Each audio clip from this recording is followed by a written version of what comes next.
Assalamualaikum warahmatullahi wabarakatuh. Saya Makrumah dari Prodi PGMI semester 3 ingin mengumpulkan tugas dari Gus Ibrahim Muhdis. Saya di sini akan menjelaskan sejarah hadis atau definisi hadis. Nah, di sini hadis secara harfiah berarti berbicara, perkataan, dan percakapan. Dalam terminologi, dalam Islam, istilah hadis berarti melaporkan atau mencatat sebuah riwayat dan tingkah laku dari Nabi Muhammad. Nah, di sini juga ada menurut istilah ulama hadis diriwayatkan dari Nabi Muhammad berupa perkataan, perbuatan. Nah, juga di sini ada sejarahnya. Nah, sejarah pada masa penerimaan hadis pada masa Nabi Muhammad SAW, pada masa ini Nabi Muhammad sempat melarang menulis hadis agar tidak bercampur dengan periwayat Al-Quran. Nah, yang kedua, masa pengalihan pada masa sahabat mulia dan tabi'in. Nah, di sini pada masa ini hadis belum dibukukan kecuali yang diterapkan oleh beberapa sahabat seperti sisa pembakaran Hurairah, sisa pembakaran Abu Bakar dan Umar bin Khattab, Abdullah bin Mas'ud dan lain sebagainya.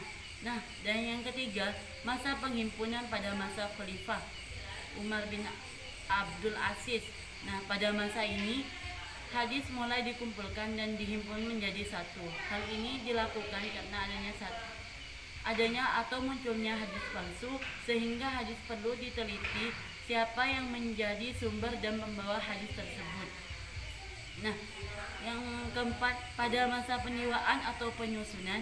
Pada masa ini ulama mengelompokkan hadis dan membiasakan himpunan hadis yang termasuk masbuk atau perilaku Nabi, mauquf perilaku sahabat, dan maktub perilaku tabi'in.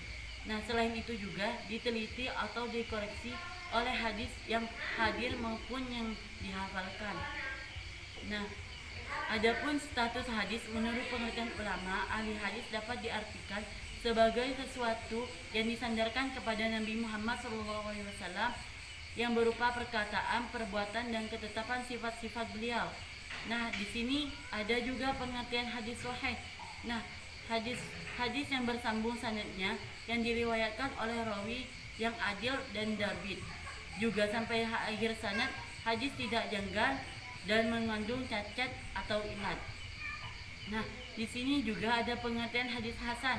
Nah, hadis hasan adalah tingkatan hadis yang di bawah hadis sahih. Menurut Imam Tirmidzi, hadis hasan adalah Muhammad sempat melarang menulis hadis agar tidak bercampur dengan periwayat Al-Quran. Nah, yang kedua, masa pengalihan pada masa sahabat mulia dan tabi'in. Nah, di sini pada masa ini hadis belum dibukukan kecuali yang diterapkan oleh beberapa sahabat seperti sisa pembakaran Hurairah, sisa pembakaran Abu Bakar dan Umar bin Khattab, Abdullah bin Mas'ud dan lain sebagainya. Nah, dan yang ketiga, masa penghimpunan pada masa Khalifah Umar bin Abdul Aziz.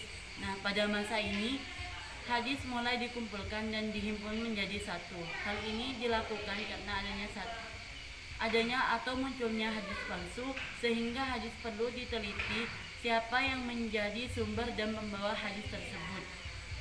Nah, yang keempat, pada masa penyewaan atau penyusunan. Pada masa ini ulama mengelompokkan hadis dan membiasakan himpunan hadis yang termasuk masbuk atau perilaku Nabi, mauquf perilaku sahabat, dan maktub perilaku tabi'in. Nah, selain itu juga diteliti atau dikoreksi oleh hadis yang hadir maupun yang dihafalkan. Nah, adapun status hadis menurut pengertian ulama, ahli hadis dapat diartikan sebagai sesuatu yang disandarkan kepada Nabi Muhammad SAW yang berupa perkataan, perbuatan, dan ketetapan sifat-sifat beliau. Nah, di sini ada juga pengertian hadis sahih. Nah, hadis yang bersambung sanadnya yang diriwayatkan oleh rawi yang adil dan dabit. Juga sampai akhir sanad, hadis tidak janggal dan mengandung cacat atau ilat. Nah, di sini juga ada pengertian hadis hasan. Nah, hadis hasan adalah tingkatan hadis yang di bawah hadis sahih. Menurut Imam Tirmidzi, hadis hasan adalah hadis yang tidak berisi informasi yang bohong dan tidak bertentangan dengan hadis lain dan Al-Quran, dan informasinya tidak kabur serta memiliki lebih dari satu sanad. Nah, yang terakhir ada hadis dhaif atau hadis lemah.